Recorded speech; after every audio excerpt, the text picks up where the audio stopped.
সুপ্রিয় দর্শক, আসসালামু আলাইকুম। নিউজ 24 এর সকালের সংবাদে আপনাদেরকে স্বাগতম। প্রথমেই জানিয়ে দিচ্ছি সংবাদ শিরোনাম। পরিচয় না দিয়ে কাউকে গ্রেপ্তার করতে পারবে না আইনশৃঙ্খলা বাহিনী। ক্রসফায়ারের ভয় দেখে কোটি টাকা নেওয়ার অভিযোগে এসপির বিরুদ্ধে মামলা। গণভবন ছাড়তে মাত্র 5 মিনিট সময় পেয়েছিল এসএসএফ।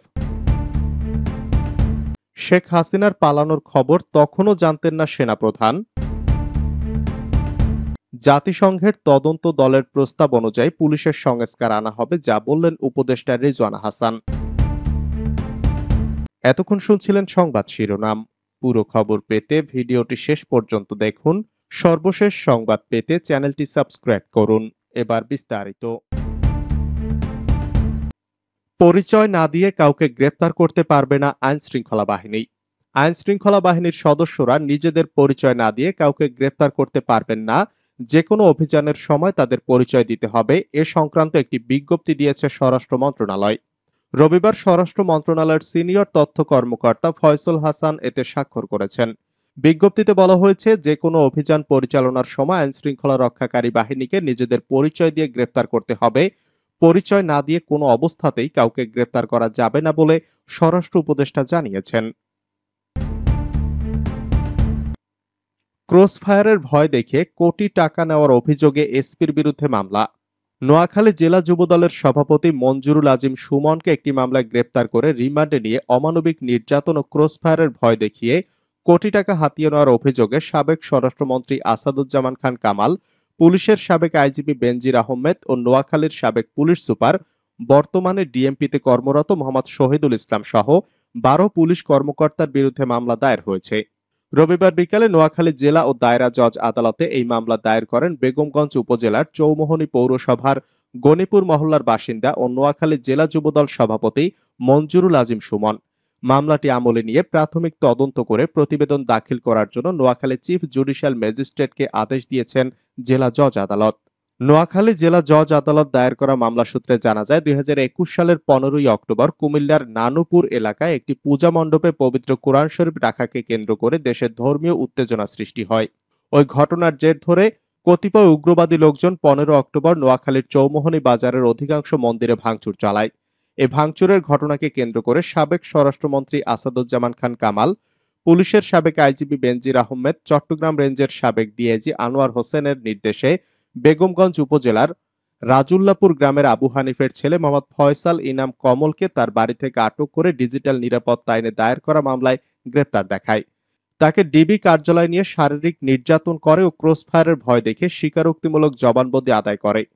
জবানবন্দিতে জিএস সুমন সহ স্থানীয় বিএনপি নেতাকর্মীদের নাম উল্লেখ করার জন্য চাপ দেয়। নির্যাতন সহ্য করতে না পেরে ডিবি পুলিশের শিখানো কথা অনুযায়ী বিজ্ঞ আদালতে 164 ধারায় জবানবন্দিতে কমল মঞ্জুরুল আজিম সুমনের নাম বলতে বাধ্য হয়। এরপর 27 অক্টোবর সুমনকে রাঙামাটি থেকে গ্রেপ্তার করে পুলিশ। গ্রেপ্তারের পর তার চোখ ও হাত পা বেঁধে প্রথমে নোয়াখালী ডিবি কার্যালয়ে আনা হয়, পরে তাকে একাধিক মামলায় গ্রেপ্তার দেখানো হয়। এরপর তাকে আদালত থেকে রিমান্ডে এনে নোয়াখালীর সাবেক পুলিশ সুপার মোহাম্মদ শহীদুল ইসলাম প্রতিদিন মারধর, ইলেকট্রিক শক সহ অমানবিক নির্যাতন শেষে হাত পা বেঁধে মেঝেতে ফেলে রাখত।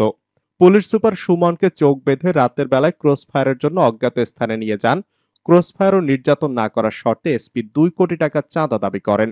তার দাবিকৃত টাকা না দিলে সুমনকে ক্রসফায়ারের হত্যার হুমকি দেন। এ ঘটনার খবর পেয়ে সুমনের স্ত্রী ও আত্মীয় স্বজনরা 3 দফায় 1 কোটি টাকা দিতে বাধ্য হন। পুলিশের অমানবিক নির্যাতনে তিনি অসুস্থ হয়ে পড়েছেন। গণভবন ছাড়তে মাত্র 5 মিনিট সময় পেয়েছিল এসএসএফ। টানা 15 বছর পর গত 5ই আগস্ট পরাজয় ঘটে ক্ষমতাসীন দল আওয়ামী লীগের। কোটা আন্দোলনের জেরে দেশ ছাড়তে বাধ্য হন সাবেক প্রধানমন্ত্রী ও আওয়ামী লীগের সভাপতি শেখ হাসিনা। ছোট বোন শেখ রেহানাকে সঙ্গে নিয়ে গণভবন থেকে নিরাপদ স্থানে চলে গেছেন শেখ হাসিনা। এদিকে শেখ হাসিনা দেশ ছেড়ে পালানোর পরপরই সেদিন বিকেলে হাজার হাজার মানুষ প্রধানমন্ত্রীর বাসভবনে ঢুকে পড়ে। তখন নিজেদের প্রাণ রক্ষা এবং পালানোর জন্য মাত্র 5 মিনিট সময় ছিল গণভবনের প্রহরায় থাকা বিশেষ নিরাপত্তা বাহিনী এসএসএফ সদস্যদের। এসএসএফ এর গণভবনের বিভিন্ন ধরনের টেকটিক্যাল গিয়ার, অস্ত্র, গোলাবারুদ, সরঞ্জাম, বেতার যোগাযোগ ও অপারেশনাল সরঞ্জামাদের মজুদ ছিল। কিন্তু হাতে সময় একদমই না থাকে এসব ফেলে শুধু নিজেদের সঙ্গে থাকা ছোট আগ্নেয়াস্ত্র নিয়ে বিভিন্নভাবে গণভবন থেকে সংসদ ভবনে গিয়ে প্রাণ রক্ষার চেষ্টা করেন তারা। জনতা যখন সংসদ ভবনেও ঢুকে পড়ে তখন এসএসএফ সদস্যরা দ্রুত নিজেদের অস্ত্র ও পোশাক খুলে সংসদ ভবনের ভল্টে রেখে সাধারণ পোশাকে আন্দোলনকারীদের সঙ্গে মিশে প্রাণ রক্ষা করেন। পরবর্তীতে গণভবন ও সংসদ ভবনে থাকা ভল্টগুলো আর পাওয়া যায়নি। এসএসএফ মনে করছে আন্দোলনকারী বেশে দুষ্কৃতিকারীরা ওই ভল্টগুলো নিয়ে গেছে। গণমাধ্যমের একটি প্রতিবেদন অনুসারে বিভিন্ন ধরনের অপারেশনাল সরঞ্জাম যেমন অত্যাধুনিক assault rifle, sniper rifle, flashbang grenade, anti drone system, বেতার যোগাযোগের ডিভাইস ও বিপুল পরিমাণ গোলাবারুদ যার মূল্য ৫ কোটি টাকারও বেশি সেদিন গণভবন ও সংসদ থেকে লুট হয়েছে এবং নষ্ট করা হয়েছে। ছাত্র জনতার অভ্যুত্থানে এসএসএফ এর অস্ত্র, গোলাবারুদ, অপারেশনাল সরঞ্জামাদি ও বিবিধ দ্রব্যাদির ক্ষয়ক্ষতি নিরূপণ করতে সংস্থাটি ৩টি তদন্ত পর্ষদ গঠন করে। এসব পর্ষদ ইতোমধ্যে গণভবন ও সংসদ ভবন সরজমিনে পরিদর্শন করে বিভিন্ন অস্ত্র সরঞ্জাম ও দ্রব্যাদি ইস্যু সংখ্যার সঙ্গে বর্তমান সংখ্যা যাচাই করেছে। শেখ হাসিনার পালানোর খবর তখনও জানতেন না সেনাপ্রধান।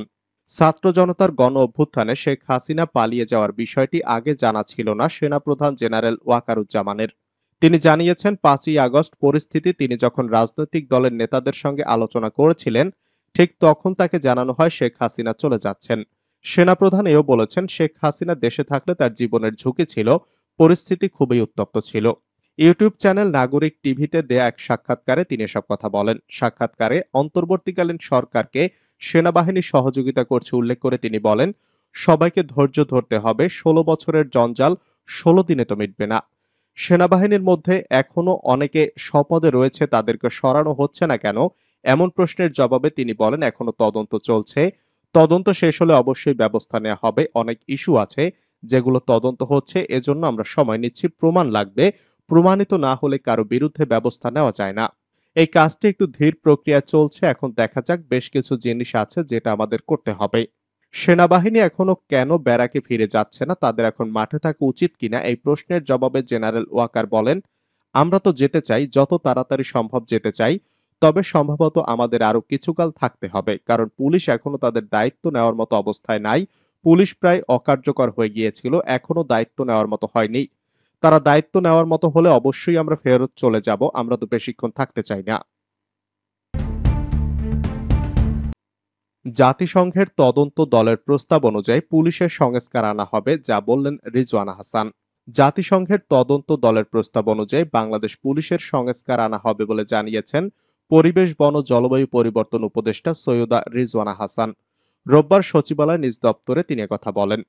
পুলিশের যে ভিডিও সামাজিক যোগাযোগ মাধ্যমে সম্প্রতি প্রকাশিত হয়েছে সেই ভিডিও দেখার পর পুলিশ বাহিনীকে কোনোভাবে সংস্কার সম্ভব কিনা কিংবা মানুষের আস্থা ফেরানো সম্ভব কিনা এ বিষয়ে জানতে চাইলে উপদেষ্টা বলেন, জাতিসংঘের যে ফ্যাক্ট ফাইন্ডিং মিশন আসবে, আপনারা যদি তাদের কার্যবিধি দেখেন সেখানে উল্লেখ আছে এই ঘটনা যাতে আর কখনো না ঘটে সেজন্য সিকিউরিটি রিফর্ম কি কি নিতে হবে সেগুলোর ব্যাপারেও তারা আমাদের বলবে। এছাড়া একটা পুলিশ কমিশনের কথা বলা হয়েছে।